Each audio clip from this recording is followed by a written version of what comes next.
আসসালামু আলাইকুম। কেমন আছেন ভাই আপনারা? আমিও আপনাদের দোয়া এবং ভালোবাসায় ভালো আছি। ভাই একটা সত্য কথা কি জানেন? আমরা অনেক মানুষ বলি যে ইসলাম আমাদের জীবন। হ্যাঁ, ইসলামের পথে চলুন। আসলে এটা অন্তর থেকে কখনোই বলি না। যদি বলতামই তাহলে একটি গুল্লির শব্দে পুরো মার্কেট বন্ধ হয়ে যায়। কিন্তু আজানের সুরে একটি দোকানও বন্ধ হয় না। মৃত্যুর ভয় সবার মনেই আছে, কিন্তু মৃত্যু যার হাতে তাকে কেউ ভয় করে না। অনেক মানুষ হয়তো আমরা বলি যে রিজিকের মালিক আল্লাহ, এই দুনিয়ার মালিক আল্লাহ, কেন এত মারামারি করি?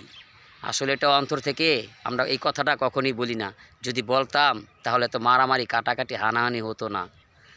অনেক মানুষ আমরা আরেকটি কথা বলি যে মৃত্যু অবধারিত, একদিন মরে যেতে হবে, কী হবে এত অহংকার করে? আসলে ওইটাও আমরা মন থেকে বলি না। যদি মন থেকেই বলতাম ভাই, তাহলে বিশ্বাস করেন মসজিদে হাউসফুল লোক দেখতে পাইতাম। মুয়াজ্জিন আজান দেওয়ার সাথে সাথে আমরা সবাই মসজিদে চলে যেতাম। আমরা অনেকেই ভুলে গিয়েছি যে কবরে বাঁশ পচার আগে লাশ পচে যায় আগে। আমরা হয়তো জানি না যে একদিন আমাদেরকে চলে যেতে হবে ওই কবরে। ইসলামিক ভিডিও যেন মানুষ দেখতে চায় না। সত্যটা হলো কি, ইসলামকে ভালোবাসে না। যদি বাঁচত তাহলে আমার এই ভিডিওটা ভাইরাল হয়ে যেত, হাজার হাজার মানুষ এই ভিডিওটা দেখতে পাইতো। এটাই সত্য কথা ভাই।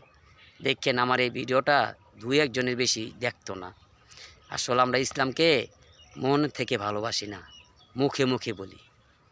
এটাই হলো দুনিয়া ভাই। আসসালামু আলাইকুম, ভালো থাকবেন সবাই।